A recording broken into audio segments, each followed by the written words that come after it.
स्वागत है आपका और एक नई वीडियो में और एक नए टॉपिक। तो चलिए दोस्तों वीडियो स्टार्ट करते हैं। आशा करेंगे पसंद आएगा और पसंद आए तो लाइक और शेयर जरूर से कर दीजिएगा। चैनल पर पहली बार आए सब्सक्राइब नहीं करते साथ में सब्सक्राइब भी कर दीजिएगा। चलिए स्टार्ट। हमने ये बात देखी है कि ज़ाहिर है जब पाकिस्तान टीम हॉकी खेल रही होती है, टीवी पे लाइव आ रहा होता है, स्पेशली भारत के खिलाफ जब मैच हो रहा होता है, तो लोग अभी भी वो बरसाती सपोर्टर्स भी अचानक जाग जाते हैं और फिर कहते हैं यार हमारी टीम में स्टेमिना नहीं है यार। उनका भाई तू 3 साल बाद पहली बार हॉकी देख रहा है तो कहाँ से तुम्हें पता चलेगा। या जो हमारा नेबर है उसमें एथलीट्स को इतनी इज्जत दी जाती है, उनका इतना ख्याल रखा जाता है कि कोई भी एथलीट होता है उसकी बाकायदा तौर पर जो एसोसिएशन फेडरेशन है वो उसका ख्याल रखती है, हुकूमत उनको पैसे देती है।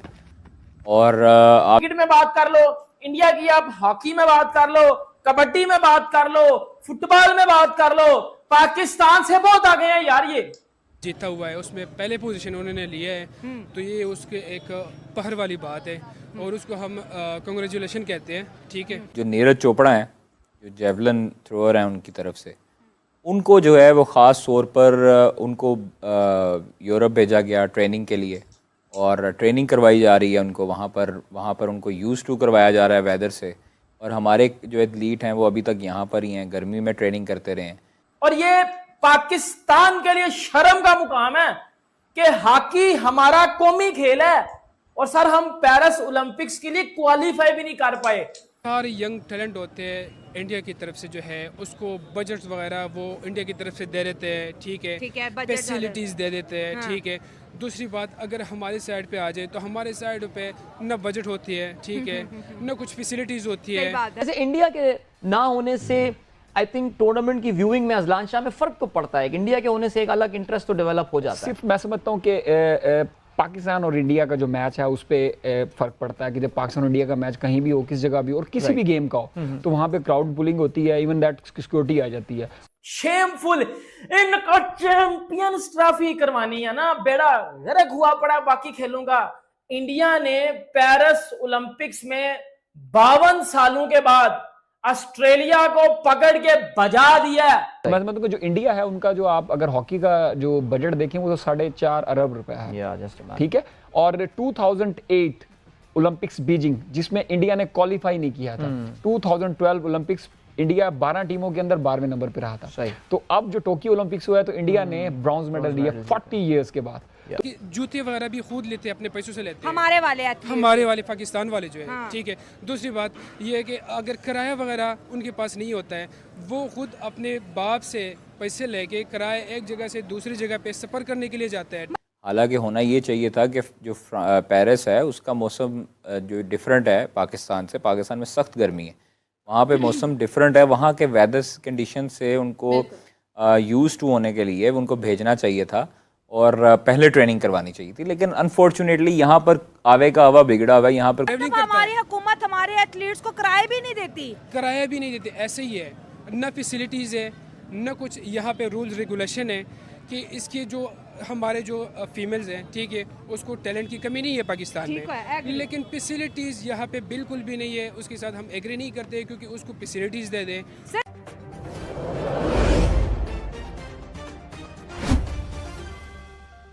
या जो हमारा नेबर है उसमें एथलीट्स को इतनी इज्जत दी जाती है, उनका इतना ख्याल रखा जाता है कि कोई भी एथलीट होता है उसकी बाकायदा तौर पर जो एसोसिएशन फेडरेशन है वो उसका ख्याल रखती है, हुकूमत उनको पैसे देती है।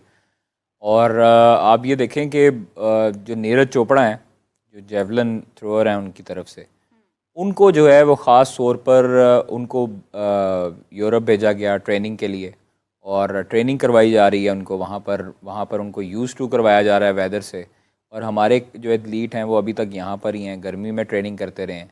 हालांकि होना ये चाहिए था कि जो पेरिस है उसका मौसम जो डिफरेंट है पाकिस्तान से, पाकिस्तान में सख्त गर्मी है, वहाँ पे मौसम डिफरेंट है, वहाँ के वेदर कंडीशन से उनको यूज़ टू होने के लिए उनको भेजना चाहिए था और पहले ट्रेनिंग करवानी चाहिए थी। लेकिन अनफॉर्चुनेटली यहाँ पर आवे का हवा बिगड़ा हुआ है। यहाँ पर कोई हमारा कोई बिल्कुल भी स्ट्रक्चर नहीं है किसी किस्म का। हमने ये बात देखी है कि ज़ाहिर है जब पाकिस्तान टीम हॉकी खेल रही होती है, टीवी पे लाइव आ रहा होता है, स्पेशली भारत के खिलाफ जब मैच हो रहा होता है, तो लोग अभी भी वो बरसाती सपोर्टर्स भी अचानक जाग जाते हैं और फिर कहते हैं यार हमारी टीम में स्टेमिना नहीं है यार। उनका भाई तू 3 साल बाद पहली बार हॉकी देख रहा है तो कहाँ से तुम्हें पता चलेगा। वैसे इंडिया के ना होने से आई थिंक टूर्नामेंट की व्यूइंग में अजलान शाह में फर्क तो पड़ता है कि इंडिया के होने से एक अलग इंटरेस्ट तो डेवलप हो जाता है। सिर्फ मैं समझता हूँ कि पाकिस्तान और इंडिया का जो मैच है उस पर फर्क पड़ता है कि जब पाकिस्तान और इंडिया का मैच कहीं भी हो, किस जगह भी हो और किसी भी गेम का हो, तो वहाँ पे क्राउड पुलिंग होती है, इवन दैट सिक्योरिटी आ जाती है। तो मैं समझता हूँ कि जो इंडिया है उनका जो आप अगर हॉकी का जो बजट देखें वो तो 4.5 अरब रुपए है,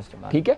और 2008 ओलंपिक्स बीजिंग जिसमें इंडिया ने क्वालिफाई नहीं किया था, 2012 ओलंपिक्स इंडिया 12 टीमों के अंदर 12वें नंबर पे रहा था। तो अब जो टोक्यो ओलंपिक्स हुआ है तो इंडिया ने ब्रॉन्ज मेडल लिया 40 इयर्स के बाद।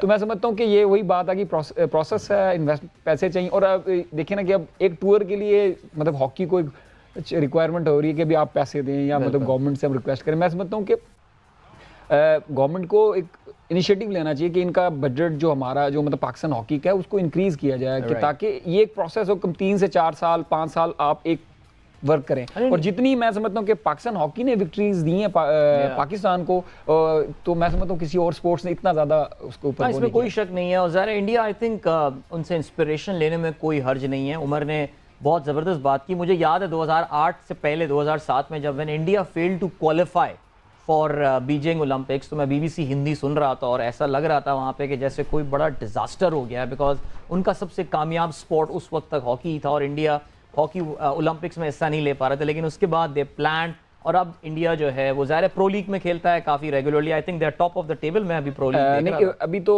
इनिशियल है ना, तो आप कुछ कह नहीं सकते। करंट रैंकिंग जो इंडिया की है वो 5th है वर्ल्ड की। और उसके अलावा जो उन्होंने प्रमोशन जो चीज़ ली है वो जो है एक लीग करवाई उन्होंने 2 से 3 साल 4 साल पहले, पैसा इन्वेस्ट किया, चीज़ों को एक डिसिप्लिन में लेके आए और एक प्रोसेस चलाया 4 से। कि हमें चाहिए कि हम अपने एथलीट को जो उनकी रिक्वायरमेंट्स हैं, एक तो पर्ची सिस्टम ख़त्म होना चाहिए, एक आपको मेरिट पे तमाम एथलीट्स को लाना चाहिए। अब एक अरशद नदीम है जिससे आपको होप है कि गोल्ड मेडल आएगा, बाकी 6 से आपको होप नहीं है। कुछ तो वाइल्ड कार्ड एंट्री हैं, शूटर्स हैं और फिर आपका अरशद नदीम है। तो ये तो चीज़ें हैं हमारी कि हमारा जो है वो क्वालिफायर सिर्फ 2 जो है वो गेम्स हैं, बाकी कोई क्वालिफायर ही नहीं है, वाइल्ड कार्ड एंट्री है।